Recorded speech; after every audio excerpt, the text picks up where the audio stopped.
जय कृष्ण गुरु दोस्तों आज मैं आप सभी को एक ऐसी स्टोरी बताने वाली हूँ जो कि काफी लोकप्रिय है दोस्तों, जो कि आप सबों के दिलों को छू जाएगा। तो आप लोगों से मेरा रिक्वेस्ट है दोस्तों कि इस वीडियो के आप लोग अंत तक बने रहें।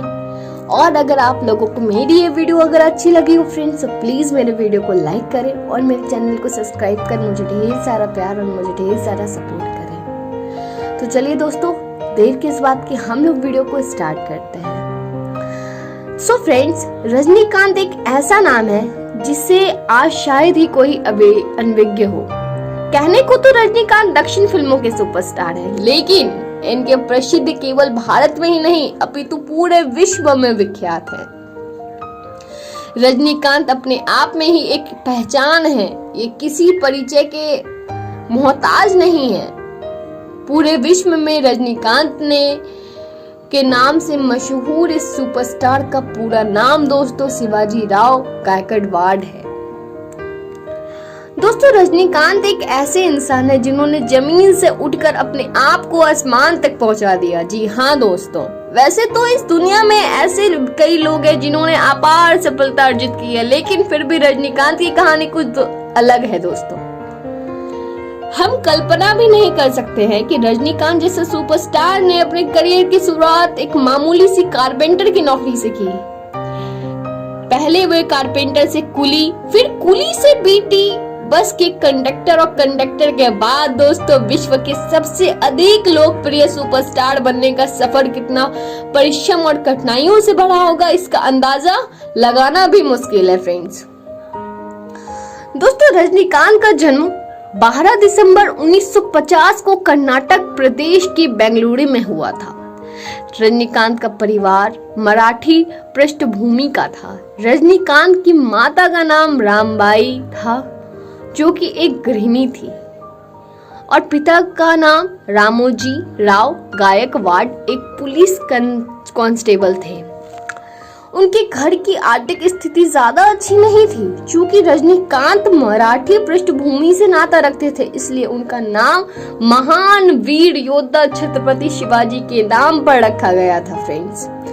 रजनीकांत ने अपने 4 भाई बहनों में से सबसे छोटे रजनीकांत ने बचपन में ही महज 5 साल की उम्र में अपनी मां को खो दिया था। रजनीकांत की शुरुआती शिक्षा कविपुरम गवर्नमेंट कनक मॉडल प्राइमरी स्कूल में हुई। रजनीकांत उस समय पढ़ाई लिखाई में विशेष रुचि नहीं रखते थे। रजनीकांत की बचपन से ही आध्यात्म में खास रुचि नहीं रही, जिसका कारण उनकी बाकी की शिक्षा रामकृष्ण मठ में हुई, जिसका संचालक रामकृष्ण मिशन द्वारा किया जाता है। रामकृष्ण मिशन में स्थापक रामकृष्ण परमहंस के बारे में जानने के लिए पढ़े। रजनीकांत का बचपन से ही कला के प्रति विशेष रुझान था, जिसके चलते वे मठ में होने वाले सांस्कृतिक प्रोग्राम में भी भाग लेते रहते थे, जिससे उनकी रुचि कला के क्षेत्र में और गहरी होती चली गई।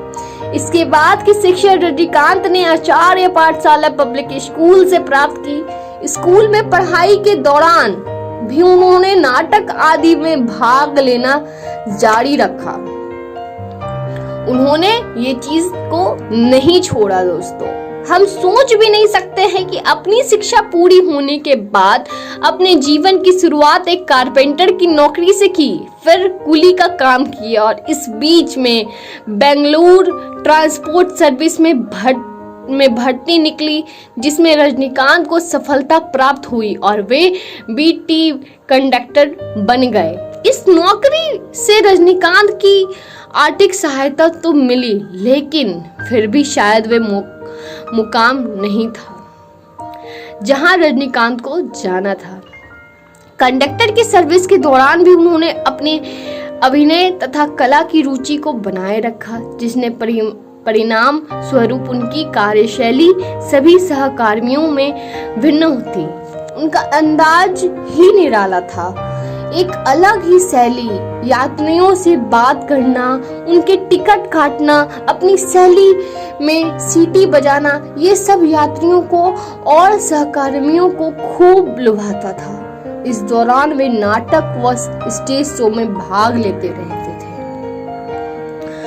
दोस्तों, रजनीकांत को फिल्मों में अभिनय करने का शौक तो था ही, जिसके चलते उन्होंने 1973 में एक्टिंग में डिप्लोमा लेने के लिए मद्रास फिल्म इंस्टीट्यूट में दाखिला लिया और इसी इंस्टीट्यूट में उन्हें अभिनय के क्षेत्र में, या यूं कहें तो फिल्मी दुनिया में, अपना पहला कदम रखने का मौका मिला फ्रेंड्स।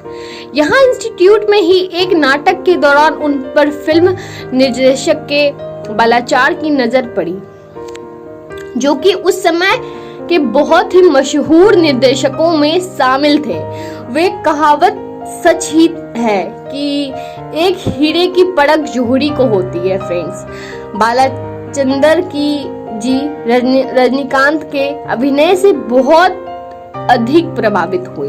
इतना ही नहीं, उन्होंने रजनीकांत को अपनी फिल्म में एक अभिनय प्रस्ताव भी दिया, जिसे रजनीकांत ने तुरंत स्वीकार कर लिया। फिल्म थी अपूर्णा रंगागल्ला। ये रजनीकांत की पहली फिल्म बनी। इस फिल्म में रजनीकांत का किरदार जरूर छोटा था, लेकिन उनकी अभिनय क्षमता ने बरामस ही सबका ध्यान अपनी ओर आकर्षित किया।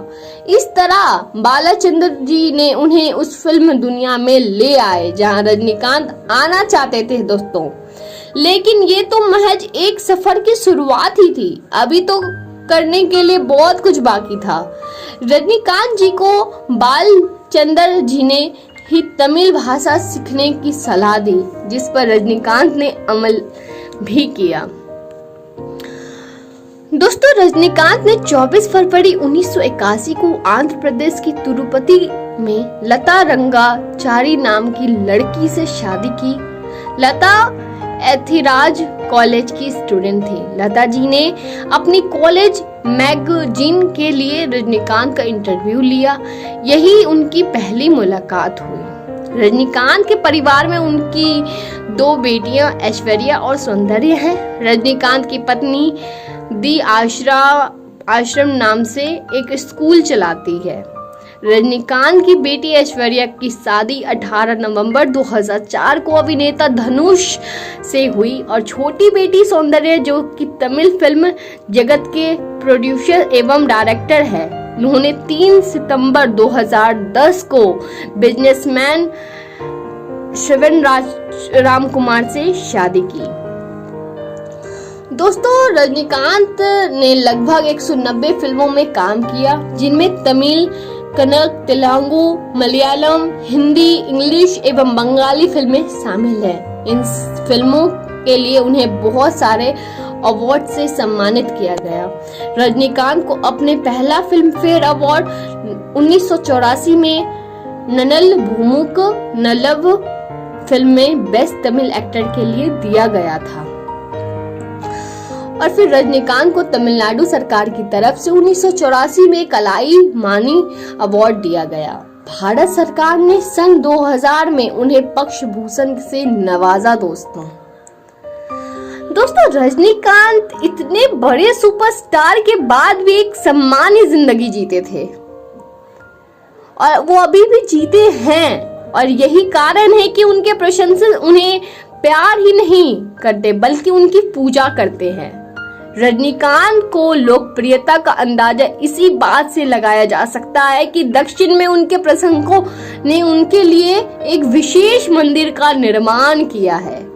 हास्य या चुटकुलों की दुनिया में रजनीकांत को एक ऐसा किरदार के रूप में जाना जाता है जो सब कुछ कर सकता है, जिसके लिए कोई भी कार्य नामुमकिन नहीं है। दोस्तों, रजनीकांत ने इस बात को सच भी साबित कर दिखाया और यही कारण है कि आज 65 वर्ष की उम्र में भी वे लगातार फिल्मों में काम कर रहे हैं। आज भी जब बड़े पर्दे पर रजनीकांत की फिल्म में एंट्री होती है तो लोग थैलाइवा चिल्लाने लगते हैं, जिसका मतलब होता है बॉस। रजनीकांत के बारे में और उनकी एक्टिंग के बारे में जितना कहा जाए उतना कम है, क्योंकि वे एक ऐसे अभिनेता हैं जिन्होंने करोड़ों दर्शकों के दिलों में अपनी अमिट छाप छोड़ी है फ्रेंड्स।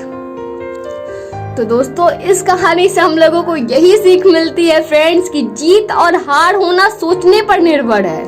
अगर हम सोच लेंगे कि हम हार जाएंगे, नहीं मेरे से हो पाएगा, हम नहीं सक्सेस कर पाएंगे, तो उस दिन हम जरूर गिर जाएंगे जमीन पे। लेकिन अगर हम मन में ठान लिए, कहावत है, मान लिया तो हार और ठान लिया तो जीत।